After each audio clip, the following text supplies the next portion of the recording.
Hey everybody, today I'm going to talk about FMCA, the good, the bad, and the really, really bad, as a result of us just attending the show in Gillette, Wyoming.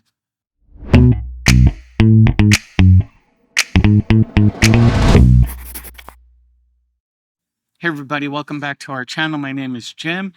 I'm a full-time RVer going on 3 years now, and as I said in the introduction, we're talking about FMCA, and I've sort of been on the fence with FMCA for a while now, and I'm just going through editing our trip to Wyoming, Gillette, Wyoming. We were in a town about an hour and a half away, so we went up and attended the show, and I'll show you some of the video, and actually I got kind of discouraged and stopped videoing quite a bit, but I will show you the really bad parts.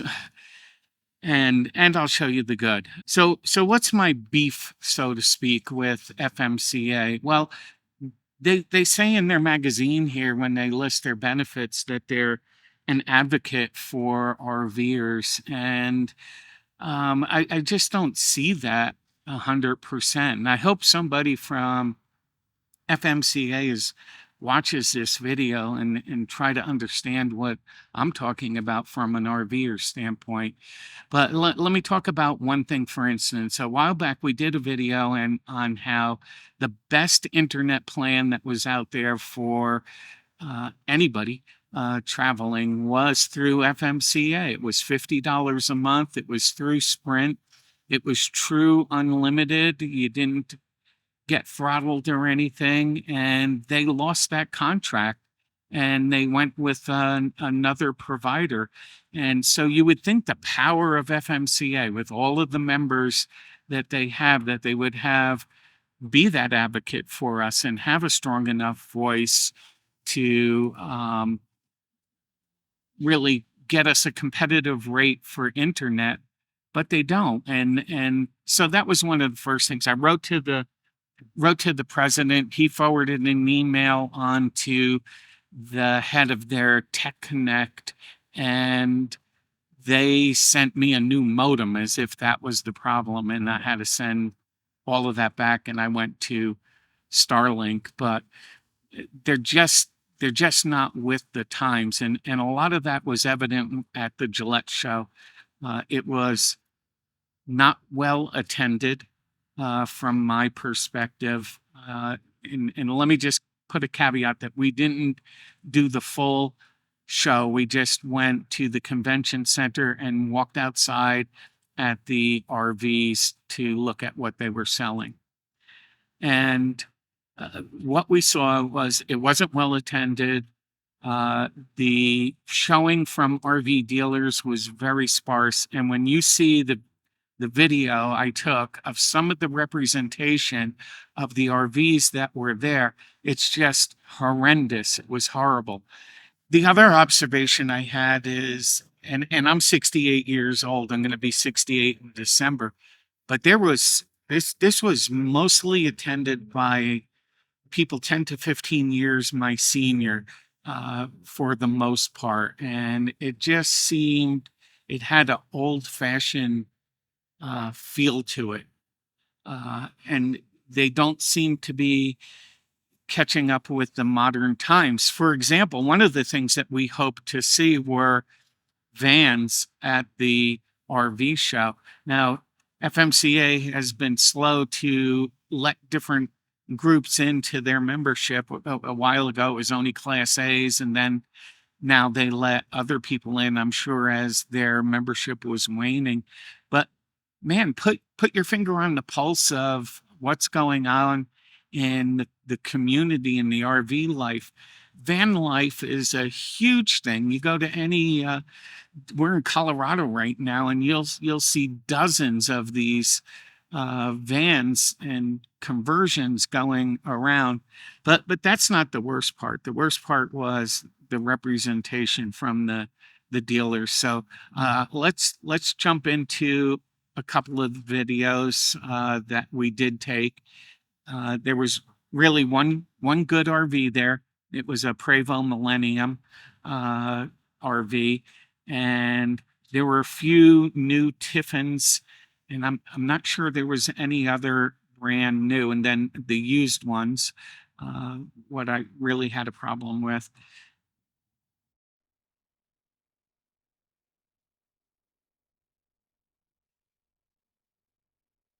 Here we are in Gillette, Wyoming at the FMCA. Is it their 60th anniversary show? I forget the number. It's big. It's big. And so we're not attending the inside events. We were in a town just about an hour and a half away and thought we'd stop by and visit and just see what's new with all the RVs here and some of the vendors. As we're walking into this first RV, I couldn't help but notice, and I don't know if it shows up so much in this, but there was a lot of dirt and dust on the floor. But then I'm greeted with this seat looking like that, and look up and look at the fan, and it's filled with dirt and bugs. This is going into another one. Same situation with the seats. Just looking really worn. These are probably the older Flex Seal seats. It's on the dinette here, and there's a loose panel on the side, and all that for $139,000. Crazy. Now this one, going in, look at the warped steps. Dirt. I couldn't believe that. Falling apart. And this one really... At first glance, when you're looking beyond the steps, it looks pretty nice, you know, the leather, and looks better than the other ones that were there. But now we're moving up in price. This one's $239,000. Now Corinne goes to open the door and it falls off into her hands here. I don't know. It seems to be a little bit of a problem with the door. Then we find some loose trim just hanging out. There's panels on the side of the bed there. Then this was crazy. Going into the bathroom, there's trim pieces, the glass doors leaning up against the wall. More wood trim is cracked here. It's just crazy to me that they would sell an RV with this. This one's $299,000, $300,000, and that's what you're getting. Same thing with the fans. They're all dirty. So what do RV dealers think of the FMCA crowd? That's one question. I don't think this is FMCA's fault, but man, take a look at your people that are coming to the show and what they're representing to your membership. So as I walk in some of these, you'll see, I'll point it out, and I hope you're as astonished as I am. I did a video a while back about the best place to buy a used diesel pusher, and a lot of these that we went into were diesel pushers, and so I'm going to plug them again. It's Motorhomes of Texas. We don't receive any commission from them. We just know that they have a really good stock of all brands of diesel pushers, and I think they do a much better job than these dealers that were present here.